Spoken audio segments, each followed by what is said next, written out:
अस्सलाम वालेकुम दोस्तों, welcome back to my channel. ये मैंने 5-6 तरह की पावर सप्लाइयाँ आपके सामने रखी हैं और इसमें आज हम जिस चीज़ को डिस्कस करने वाले हैं वो सिर्फ़ और सिर्फ 3 कंपोनेंट हैं।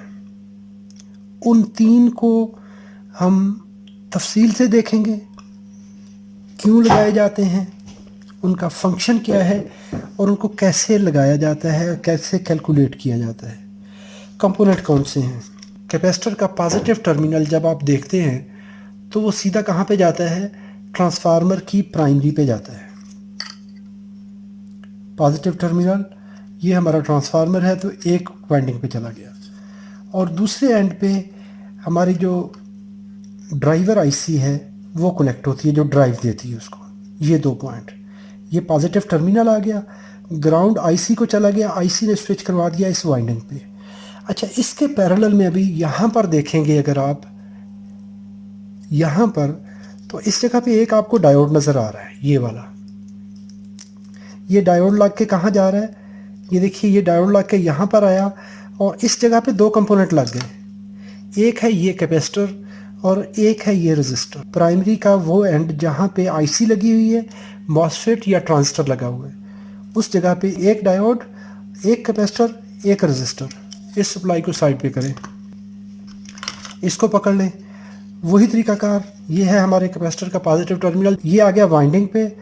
वाइंडिंग का दूसरा एंड देखें तो चला गया आईसी पर, इस आईसी पर। और अगर इन्हीं 2 पॉइंट को देखें तो यहाँ पर आपको 2 कंपोनेंट मिलेंगे। अगर इस जगह पे देखेंगे तो आपको ये कैपेसिटर नज़र आ गया, ये वाला, और साथ में ये डायोड लगा हुआ है। ये कैपेसिटर, ये डायोड, ये रेजिस्टर। अभी देखिए, ये कैपेसिटर और डायोड, कैपेसिटर और रेजिस्टर एक जगह पे लगे हुए हैं, एक पॉइंट पे, और इनके नीचे यहाँ पर ये डायोड आ गया। तो इसका मतलब है कि ये डायोड, रेजिस्टर और कैपेसिटर 3 कंपोनेंट आ गए। इसको भी साइड पे करें। इस सप्लाई को देख लें ATX में, तो इसमें भी वही कंडीशन है। यहाँ पे आपको डायोड, रेजिस्टर और कैपेसिटर। इस सप्लाई को देख लें, डायोड, रेजिस्टर और कैपेसिटर। ये मेरे पास हायर की पावर सप्लाई है, इसको देख लीजिए। इसमें अगर ट्रांसफार्मर को देखेंगे, किसी एक ट्रांसफार्मर को पकड़ लेते हैं, चलो एक छोटे को पकड़ लेते हैं, ये वाला। तो इसमें देखेंगे एक डायोड, एक कैपेसिटर, एक रेजिस्टर। अभी चलते हैं, इनको ज़रा तफसील में देखेंगे कि इनका मकसद क्या है, और फिर इसके ना होने की वजह से या इसमें जो ख़राबी आएगी उसकी वजह से जो जो हमें दिक्कत आएगी सर्किट के अंदर, वो हम डिस्कस करेंगे। ये है हमारा ट्रांसफार्मर। इसके नीचे कोई एक ट्रांजिस्टर हो सकता है, मॉसफेट हो सकती है, IGBT हो सकता है, कुछ भी लगा होगा, लेकिन लगा होगा। ये हमारा आ गया ट्रांसफार्मर। यहाँ पे आप कह दें कि हमारे पास फॉर एग्ज़ाम्पल जो कैपेसिटर है, कैपेसिटर के पॉजिटिव वोल्टेज हैं, पॉजिटिव VDC हैं, और यहाँ पर जो मेन कैपेसिटर का ग्राउंड है वो कनेक्टेड है, और इसके यहाँ पर ये एक हमारे पास फ्रीक्वेंसी है जिसको स्विचिंग फ्रीक्वेंसी कहा जाता है। यहाँ आपने स्विचिंग फ्रीक्वेंसी अप्लाई करवा दी। फॉर एग्ज़ाम्पल आपने जो सर्किट डिज़ाइन किया उसमें मिनिमम सप्लाई आप कह दें कि जी 80 वोल्ट जो है ना वो AC हैं, तो 80 को 1.414 से करेंगे मल्टीप्लाई, तो आपके 113 वोल्ट आ गए। आप कहते हैं जी 80 वोल्ट से लेके मैक्सिमम 230 वोल्ट तक रेटिंग है इस सर्किट की। अच्छा, इसको कर दें मल्टीप्लाई 1.414 से, आप कहते हैं 325 वोल्ट। ये आपने एक ऐसी सप्लाई बनाई जो कि 80 वोल्ट से लेके 230 वोल्ट तक चलती है, तो ये आ गया DC वोल्टेज। हम फ्रीक्वेंसी में कह देता हूँ अभी, वो 100 किलोहर्ट्ज़ पे ये आपका स्विच ऑन हो रहा है, स्विच ऑन ऑफ हो रहा है। ये जो फ्रीक्वेंसी हमने कही है, तो फ्रीक्वेंसी में इसका ऑन टाइम और ऑफ टाइम, ये जो मैंने रेड कलर में, ऑरेंज कलर में शो किया है, ये है इसका ऑन टाइम, जब ये सिग्नल हाई हुआ। जब बेस पे सिग्नल हाई हुआ, ट्रांजिस्टर कंडक्ट करेगा तो यहाँ से करंट चलेगी, इसकी इंटरनल रेजिस्टेंस डिक्रीज़ होगी तो इसमें से करंट चलेगी। जब करंट चली, अभी देखिए ये है हमारा वो पॉइंट, इस जगह पे करंट को चलना चाहिए, अभी करंट यकदम फुल नहीं होगी। क्यों नहीं होगी? हमारा ये है यहाँ से लेके ये है ऑन टाइम, इस दौरान इंडक्टर में करंट फ्लो करेगी। आप कह सकते हैं ये है मैक्सिमम करंट लेवल। इसको हम मेजर करेंगे कि कितना करंट है, इसको भी कैलकुलेट करेंगे। अभी देखिए यहाँ से करंट चली, आगे है हमारा इंडक्टर। इंडक्टर में से जब करंट गुजरेगी तो उसमें क्या होगा, मैग्नेटिक फील्ड बनेगा, मकनातीसी फील्ड बनेगा। जब बनेगा, जो जो फैलना शुरू हुआ, इंडक्टिव रिएक्टेंस बढ़ना शुरू हो गई। अभी जब इंडक्टिव रिएक्टेंस बढ़ना शुरू हुई तो इसकी जो टर्न ऑन थी, यकदम थोड़ी सी करंट चली, उसके बाद ये मकनातीस फैलने की वजह से उसमें रेजिस्टेंस पेश करना शुरू कर देगा। तो करंट हमारी स्लोली इंक्रीज़ करेगी। और क्यों? कि हमारी जो रेजिस्टेंस है वो इंक्रीज़ हो रही है। तो हमारी जो पीक करंट है वो यहाँ पर पहुँचेगी इतने टाइम में। पीक करंट आप कैसे कैलकुलेट करेंगे? आई पी होती है 3.13, मल्टीप्लाई कर दें पावर आउट से और डिवाइड कर दीजिए VDC मिनिमम से। और ये वो वक्त होता है जब आप ड्यूटी साइकिल को फुल यूज़ कर रहे होते हैं। जो आपके वोल्टेज बढ़ते जाते हैं, आपके ट्रांजिस्टर का स्विच ऑन टाइम कम होता जाता है। क्यों? कि उस वक्त आपके वोल्टेज बढ़ गए, तो करंट को कंट्रोल करने के लिए ये आईसी अपना टर्न ऑन टाइम जो है उसको कम करती जाती है ताकि आपका मैग्नेटिक फील्ड स्टेबल होता रहे। अभी देखिए हमने कहा कि ये सर्किट 110 वोल्ट पे चल रहा है और जिस सर्किट में जो सेकेंडरी में इसका लोड है वो है 150 वाट, 150 वाट इसकी है पावर आउट। तो 3.13 को पावर आउट से मल्टीप्लाई कर दें, 150 से मल्टीप्लाई कर दें, और VDC मिनिमम है 110 वोल्ट। तो हमारी करंट की मिकदार आ जाएगी 3.13, इसको मल्टीप्लाई 150 वाट से कर दें, ये वाटेज है PO पावर आउट, और इसको डिवाइड कर दीजिए 110 से, तो हमारी 4.26 4.27 एम्पियर ये हमारी करंट आ गई। ये वो पीक करंट है जब हम मैक्सिमम ड्यूटी साइकिल को फुल लोड पे। अभी देखें कंडीशन दो आ जाती हैं।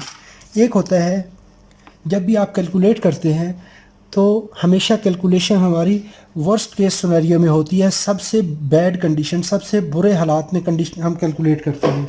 बुरे हालात ट्रांसफार्मर की ज़ुबान में या पावर सप्लाई डिज़ाइन की ज़ुबान में ये होता है कि जब आपकी इनपुट वोल्टेज जो है वो इंतहाई ड्रॉप हो जाए और आप उस सर्किट से मैक्सिमम पावर लेना चाहें तो वो सर्किट इस काबिल हो कि आपको फुल आउटपुट दे। तो हमने फुल ड्यूटी साइकिल को यूटिलाइज़ करते हुए इन वोल्टेज पे जो मिनिमम वोल्टेज थे, जब ये वोल्टेज होंगे फिर तो हमें पावर मिलेगी। ड्यूटी साइकिल अगर 50 नहीं है तो 40% पे तो देगा ही देगा ना। लेकिन हमने कहा जी 4.27 एम्पियर करंट चली, यहाँ पे फिर ये दोबारा नया साइकिल आ जाएगा। ये दोबारा फिर से हमारी ये पीक बनेगी। ये इस तरह ये रैंप क्यों बनेगा कि इंडक्टर अपनी इंडक्टिव रिएक्टेंस पेश कर रहा है। जब हम ट्रांजिस्टर की या FET की जब डाटा शीट देखते हैं तो इसमें भी थोड़ा सा टाइम डिले होता है। ये फ़ौरन से नहीं होता, यानी फ़ौरन से स्विच नहीं कर जाता। इसका थोड़ा सा रिस्पांस टाइम होता है, उसको हम राइज टाइम कहते हैं। राइज टाइम जब इनपुट्स देने के बाद आउटपुट को लो लेवल से हाई लेवल पर पहुंचने के लिए जितना टाइम चाहिए वो राइज टाइम होता है, और इसको यहाँ से लेके यहाँ तक डाउन होने में जितना टाइम चाहिए उसे हम फॉल टाइम कहते हैं। अभी यहाँ पर मैं एक और नई कहानी शुरू करने वाला हूँ। यहाँ पे देखिए, अभी ये है हमारी करंट, इसको हमने IC कह दिया, IC कलेक्टर करंट का नाम दे दिया। अभी हम वोल्टेज देखेंगे। इस सर्किट को छोड़ दें, सिर्फ आपने इन दो पॉइंट्स पे वोल्टेज देखने हैं कि यहाँ पे हमें रिस्पांस क्या मिलेगा। ये एंड है हमारा कनेक्टेड ग्राउंड के साथ और ये एंड है पॉजिटिव के साथ। क्यों? कि पॉजिटिव लाइन यहाँ पर आ रही है। ट्रांजिस्टर ऑन हुआ तो ऑन होने से इसकी इंटरनल रेजिस्टेंस ज़ीरो हो गई। जब ज़ीरो हो गई तो इसने जब मैक्सिमम करंट फ्लो करवाई, एमीटर से कलेक्टर के दरमियान वोल्टेज ड्रॉप ज़ीरो हो जाएगा, क्योंकि उस वक्त ये शॉर्ट सर्किट बिहेव कर रहा होता है। तो यहाँ पर हमारा इस दौरान यहाँ से लेके यहाँ तक हमारा जो वोल्टेज ड्रॉप है, आप 1 वोल्ट कह सकते हैं, क्योंकि इसमें वन वोल्ट के करीब ड्रॉप होता है। इसे कहेंगे हम VCE या VDS, कलेक्टर टू एमीटर या ड्रेन टू सोर्स, जो भी आप, अगर आप मॉसफेट यूज़ करते हैं तो VDS आएगा, यहाँ पे कहेंगे तो आप VC आएगी। बात एक ही है कि स्विचिंग डिवाइस के अक्रॉस कितने वोल्टेज ड्रॉप होंगे। जब ये ट्रांजिस्टर ऑन हुआ तो मैक्सिमम वोल्टेज इसने अप्लाई करवा दिए कॉइल के ऊपर, ख़ुद अपने लिए कुछ नहीं रखा। जब ट्रांजिस्टर की बात करेंगे तो उस वक्त आप मैक्सिमम वोल्टेज को लेंगे। दोनों सूरतों में वर्स्ट केस लेनी है। ऑपरेशन के लिए मिनिमम वोल्टेज, लेकिन इसकी लिमिट्स को कैलकुलेट करने के लिए कि इस पे मैक्सिमम, इस पे कितना रिस्पांस आएगा, तो उसको आप ये कह सकते हैं कि ये है हमारे 325 वोल्ट। जो ही सिग्नल कट हुआ, होना तो ये चाहिए कि जो सिग्नल, ये एंड ग्राउंड है, ग्राउंड से लेके तो पॉजिटिव 330 वोल्ट होने चाहिए। ये है हमारा VDC 325 वोल्ट।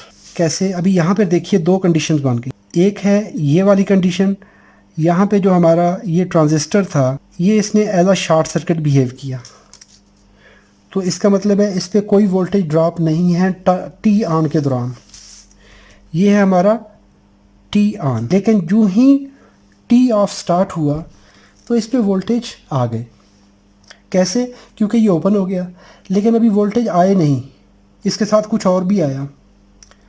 अभी हम देखते हैं इंडक्टर को।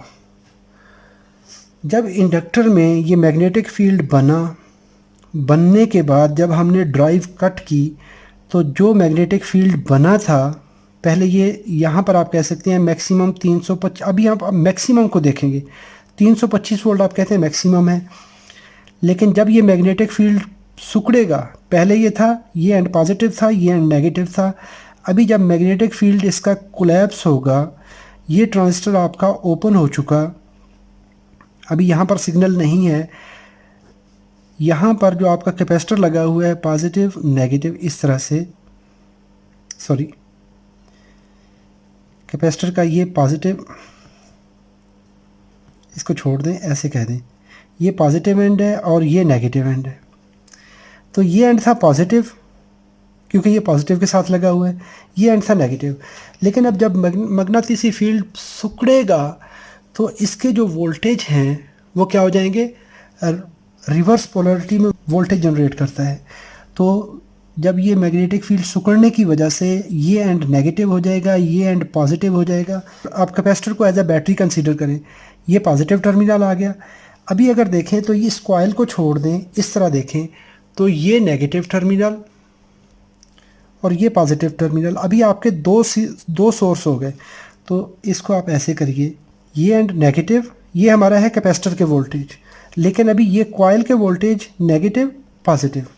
जितने वोल्टेज इसने करंट फ्लो करवाने के लिए लिए थे, उतने ही वोल्टेज ये क्या करेगा, अपनी कॉइल के अंदर बिल्ड कर देगा।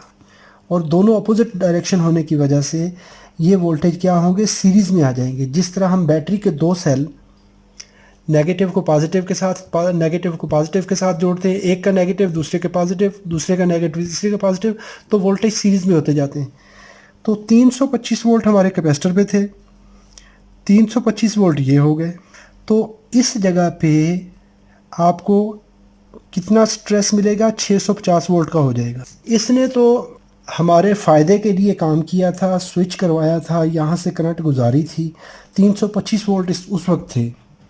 लेकिन ये आपका फ़ायदा करने की वजह से ख़ुद नुकसान में आ गया। इसको इतना बड़ा झटका बर्दाश्त करना पड़ रहा है अभी कि ये हैं हमारे वोल्टेज कितने, 325 वोल्ट। 325 वोल्ट थे कैपेसिटर के, लेकिन साथ में इसको मज़ीद 325 वोल्ट आ गए इसके ऊपर कॉइल के। अभी इस पे जो वोल्टेज आ जाएंगे वो 2 VDC हो जाएंगे, DC वोल्टेज से डबल हो जाएंगे। 325 इसने ऑन करवाए थे, जो इसको अप्लाई करवाए थे, लेकिन जब इसने कोलैप्स किया, मैग्नेटिक फील्ड सिकुड़ा, तो इस पे 650 वोल्ट हो गए 2 VDC। जितने वोल्टेज यहाँ पे अप्लाई किए थे कैपेसिटर से उससे दुगने वोल्टेज। तो ये लीकेज जो है फिर एक स्पाइक देगी। ये लीकेज स्पाइक इस तरह देने के बाद फिर ये एक दफ़ा ये वोल्टेज इस तरह बढ़ेंगे, बढ़ने के बाद ये वोल्टेज ऐसे फिर वो मैग्नेटिक फील्ड उसको कम करेगा। एक वक्त आएगा कि ये वोल्टेज इस पे यहाँ पर आ जाएंगे, ज़ीरो हो जाएंगे जब दोबारा टी ऑन आएगा। अभी टी ऑन आया, टी ऑन होने के बाद फिर ये इस तरह से जाएगा, ये स्पाइक बनने के बाद फिर ये वोल्टेज आएंगे और फिर इस तरह डाउन हो जाएंगे। तो ये जो चीज़ है 2 VDC हो जाएंगे जब ये ऑफ पीरियड होगा। फ्रीक्वेंसी है 100 किलोहर्ट्ज़। तो अगर इसका टाइम निकाल लें आप, तो ये टाइम आ गया आपका 10 माइक्रोसेकंड। टी होता है 1/f और ये हो गया 10 माइक्रोसेकंड। हम कहते हैं कि ट्रांजिस्टर की डाटा शीट के अंदर इसका जो फॉल टाइम है वो है 0.3 माइक्रोसेकंड। यहाँ पे सिग्नल कट किया तो 0.3 माइक्रोसेकंड टाइम है आपके पास। ये जो करंट है ये ऐसे डाउन होगी, यकदम डाउन नहीं होगी, यकदम कट नहीं होगी। होना ये चाहिए था कि जब ट्रांजिस्टर को ऑफ़ करवा के इस जगह पर इसको करंट ज़ीरो हो जानी चाहिए। क्यों कि इसको एज आ ओपन स्विच काम करना चाहिए, आइडियल स्विच की तरह। जिस तरह आप लैंप का power on power off button on करते हैं। लेकिन ये सेमीकंडक्टर के अंदर ये एक ख़ामी है कि ये फ़ौरन से जो करंट फ़्लो हो रही होती है उसको ऑफ़ नहीं करवा पाते। इनके अंदर थोड़ी सी लीकेज करंट होती है और वो जंक्शन रेजिस्टेंस टाइम लेती है उसको डेड करने में। जो इलेक्ट्रॉन मुतहर्रिक होते हैं, जो हरकत कर रहे होते हैं, उनको ज़ीरो होने में टाइम चाहिए होता है। तो आप कहते हैं इसका टाइम है 0.3 माइक्रोसेकंड। इसको कहते हैं फॉल टाइम। आप कहोगे एक नए से नई कहानी शुरू कर दी है, लेकिन ये इन 3 कंपोनेंट को सीखने के लिए आपको ये करना पड़ेगा, सुनना पड़ेगा ये सब कुछ। इस ट्रांजिस्टर की पावर डेसिपेशन मालूम कीजिए। अभी PD पावर डेसिपेशन Q1 इसको आप मालूम कर लीजिए। 2 VDC पीक करंट जो है उसको 2 से डिवाइड कर दीजिए और फिर इसको आप टोटल टाइम कितना है 0.3 microsecond. Fall time out of time से, यानी 10 माइक्रोसेकंड टाइम है, उसमें से कितने माइक्रोसेकंड इसका फॉल टाइम है। तो VDC मैक्सिमम हमारे पास है 325 वोल्ट। IP हमने कहा 4.27 एम्पेयर है और उसको 2 पे डिवाइड कर दीजिए एवरेज निकालने के लिए। तो TF आपके पास है 0.3 10⁻⁻⁻6 है और 10 माइक्रोसेकंड टाइम है।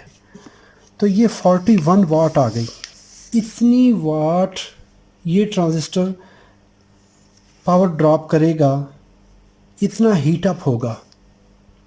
जब ये ऑन हो रहा था उस वक्त करंट थोड़ी चली थी। क्यों कि उस वक्त इस पे वोल्टेज स्ट्रेस नहीं था। इसने जस्ट ओनली इंटरनल रेजिस्टेंस जब इसकी डिक्रीज़ हुई, इसके क्रॉस वोल्टेज ड्रॉप कम होना शुरू हो गया। यहाँ पर इसकी रेजिस्टेंस जब मिली ओम में चली जाती है तो उस वक्त यहाँ पर पावर ड्रॉप नहीं होगा। लेकिन जब वापसी पे आप इसको कैलकुलेट करेंगे, वोल्टेज स्ट्रेस अपने रियल वोल्टेज से ज़्यादा हो गया तो ये कितनी पावर डेसिपेट करेगा। ये एक लॉजिकल बात नहीं है। यानी अगर ये एक जो इसका साइकिल है फ्रीक्वेंसी का, हर दफ़ा इतनी पावर ये डेसिपेट करना शुरू कर दे तो फिर तो काम हो गया। अभी क्या करेंगे कि ये जो रिवर्स मैग्नेटिक फील्ड की वजह से ये जो वोल्टेज इस पे बने हैं, जिसने इस ट्रांजिस्टर को यहाँ पे वोल्टेज स्ट्रेस दिया है, इसको किसी तरीके से ख़त्म किया जाए। इसको ख़त्म करने के लिए क्या किया जाता है, ये है हमारा पॉजिटिव टर्मिनल और इसके अक्रॉस एक ऐसा मैकेनिज़्म लगा दिया जाता है, एक कैपेसिटर ये लगा दिया जाता है और एक रेजिस्टर। उसके सीरीज़ में एक रिवर्स पोलैरिटी में डायोड लगा दिया जाता है इस जगह पर।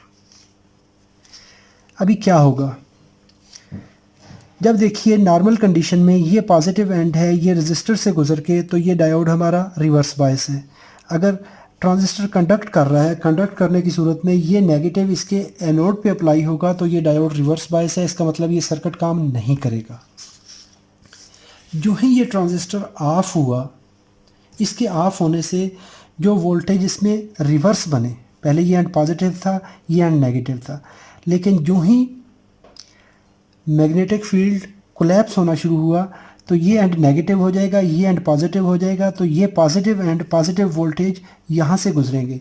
अभी डायोड के फॉरवर्ड कंडीशन में आपको पता है कि 0.7 वोल्ट ड्रॉप करता है, तो बाकी सारे के सारे वोल्टेज ये आगे गुजार देगा। जब आगे गुजारेगा तो यहाँ पर जो कैपेसिटर है ये चार्ज हो जाएगा, कैपेसिटर एनर्जी को स्टोर कर लेगा।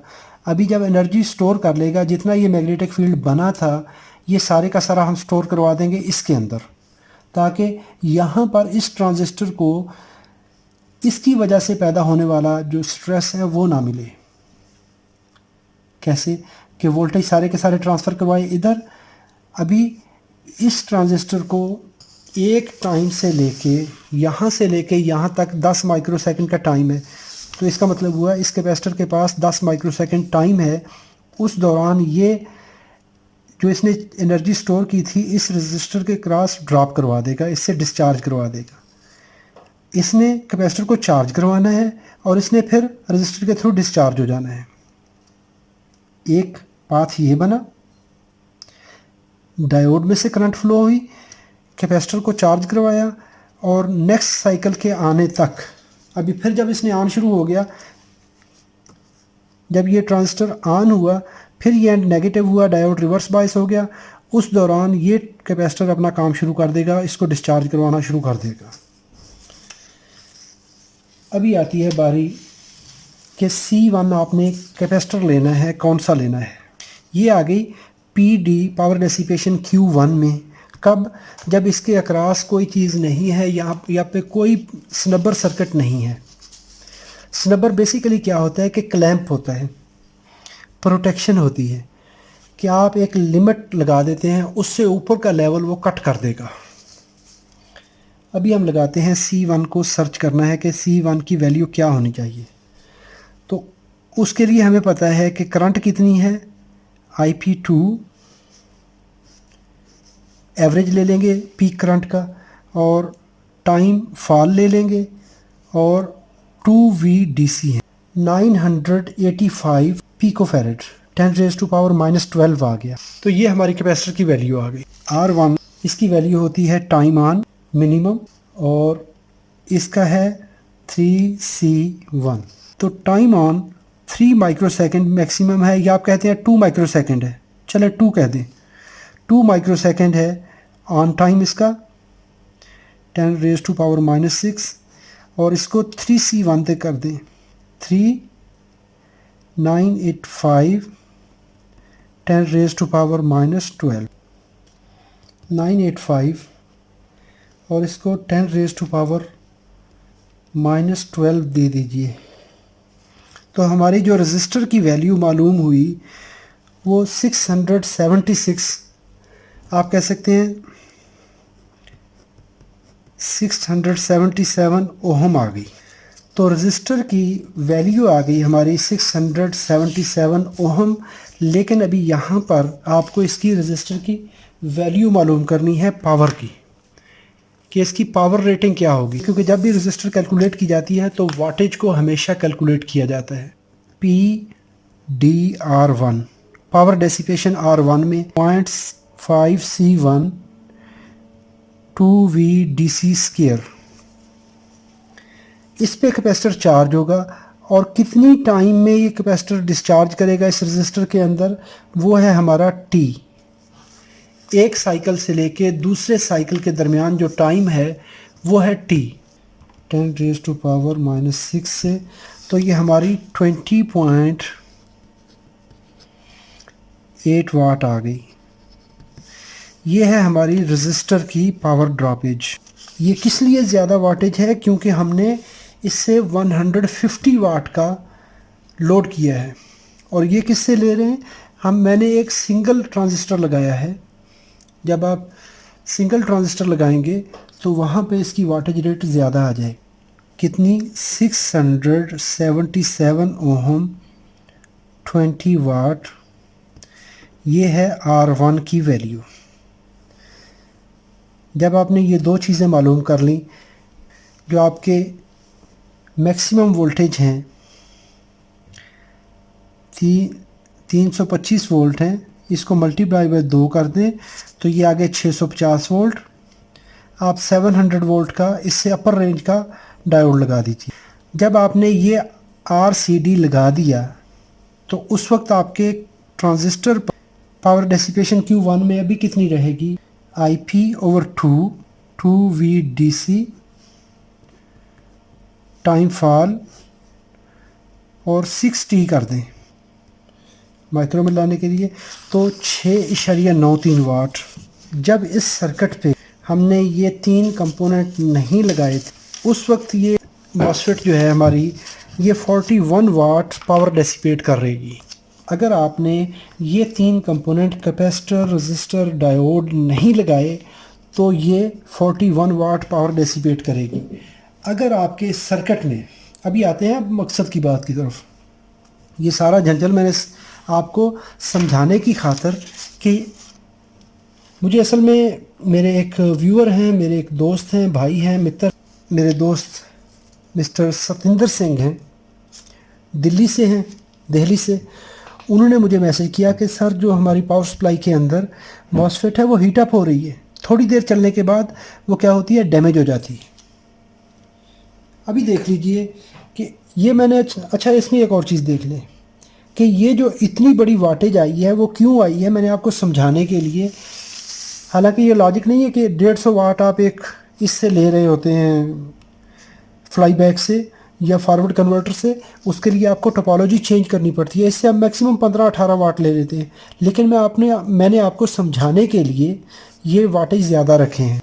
इस टोपोलॉजी में जब हमने ये 3 कंपोनेंट नहीं लगाए थे, रजिस्टर, कैपेसिटर, डायोड, तो 41 वाट था।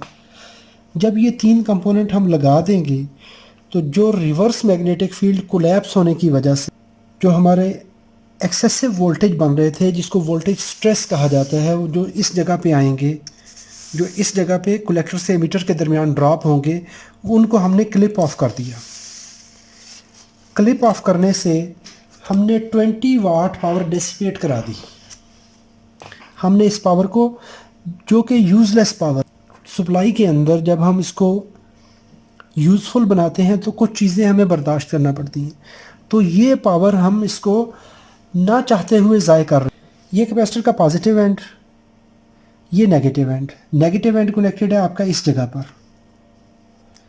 अगर आपका स्नबर सर्किट नहीं लगा हुआ, क्लैंप सर्किट नहीं लगा हुआ, ये नेगेटिव, ये पॉजिटिव पहले थे। स्विच ऑन होने से पहले जब ये बिल्कुल डेड था, आपने स्विच ऑन किया, पहला सिग्नल गुजरा, उस वक्त तो इसने 350 वोल्ट पे स्विच किया, 325 वोल्ट पे।